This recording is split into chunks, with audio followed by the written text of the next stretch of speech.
I grew up in Brompton, down the street from Looters. Grew up with a Mac, I ain't talking no computers. Swerving down Rosecrans, watch out maneuver. Hanging out the colors, red rag and the Ruger. With my mom, I got one sister and 2 brothers. But with my dad, I got like 6 sisters and like 4 more brothers. Growing up here, being in Girl Scouts, I mean, it was just fun, you know, fun being able to living close to the park and the school. So, you know, coming from school, doing what you had to do, and then sometimes being able to go across the street to the park where we didn't have to walk so far. The house was raided several, you know, different occasions because everybody hung at the house, so the police figured that we had guns or we was hiding stuff here, but that wasn't the case. This is the exact spot where the Pirus and the Crips, you know, had when the Pirus had their first encounter with the Crips, right here in our back. We have a back house. It's like a back house, and one of my other older brothers that rest in peace had a party here. So blood, bigger blood. What's that in blood? You bullshit, homeboy. That's on blood. I remember going to different neighborhoods, but I don't really remember the first time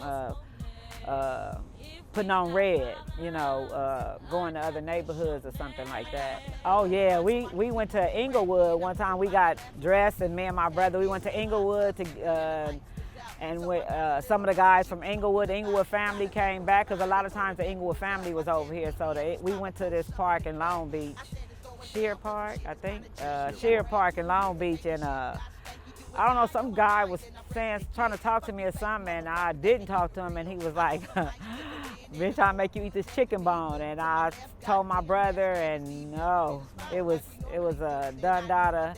And as we were leaving Long Beach, going under the little tunnel in Long Beach, if you ever been in Long Beach, as we were going, the police seen us coming, and they was out their cars like, get down. And I was pregnant as well, and so we got out the car, and they was like, lay down. And my brother was like, she ain't finna lay down. And I was like, it's okay, I'll lay down. And my brother was like, no, you ain't finna lay down. And I didn't lay down, you know. That was one of the first encounters. But I've been to probably every neighborhood there was during that time. With my brother, with my homeboys. Back when we were out there, everybody fought from the, you know, we had fighters.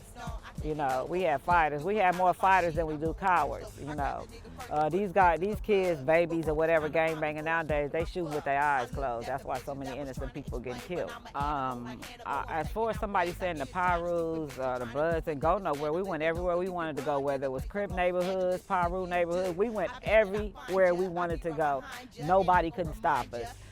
We was at the Watch Stag. We was everywhere. We went everywhere we wanted to go. Nobody could stop us. You know, nobody couldn't stop us from going nowhere we wanted to go. I don't care who you is, how big you thought you was. Nobody couldn't stop us from going where we wanted to go. We was everywhere. Another thing too, they said they have a lot of questions about Heron. Heron is from Looters Park. Suge, when he came in, he employed everybody. That's something he did do. He employed everybody from everywhere. But Heron is from Looters Park. They hearing about Piru or somebody saying Puddin back down. Puddin ain't never back down from nothing. I seen Puddin make niggas eat sand and stuff. You know, I seen him make people stand on the corner singing jingle bells, you know, so Puddin ain't back down from nobody that I know of, you know. So whoever's saying that or saying that Puddin, I mean, you know, he backed down. No, he ain't backed down, and especially if he wasn't a Piru. Puddin ain't backed down from nobody. I don't know nothing about that. This was Puddin girl, right? She was very pretty, and I remember as a kid, her, I don't know who you was with, but she was with this other girl, and she said, oh, he's so pretty. She tried to kiss me, and Puddin, I didn't see Puddin. Puddin tried to blindside me from the side. She pushed me on the ground. I didn't know what was going on. I seen Puddin had swung. He didn't want nobody to get close to her. It just what happened that same day we came up here. It just happened to be a little dance was going on. And inside that little dance, I seen one of the prettiest girls I ever seen in my life.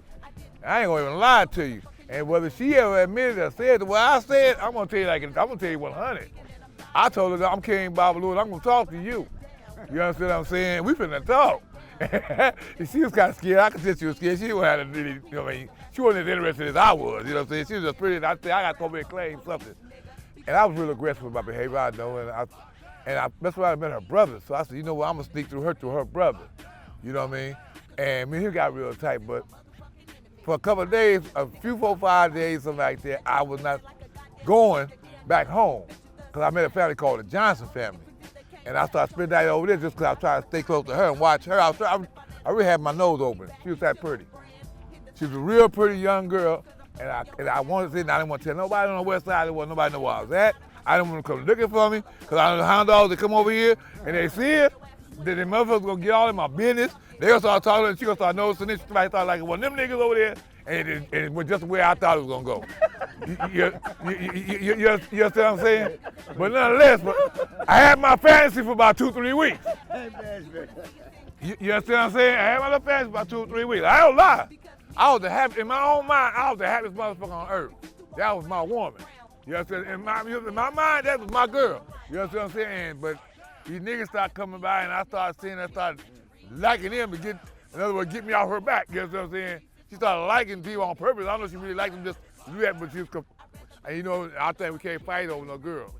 The two baddest girls was over here then was her and Melinda Patrick. That's what everybody was after. And I succumbed to my defeat. She fell in love with Puddin. You understand what I'm saying? And Puddin started shooting anybody that looked at it. Started shooting their cars. Anything car he thought she got out, he would shoot up all the cars and shit. I mean, he didn't give a fuck where you from, bounty hunter, brim, whatever. You fuck with her, she's shooting you up. Swerving down Rosecrans, watch out maneuver. Hanging out the colors, red rag and the Ruger. My mama house in Santana, G-Moms and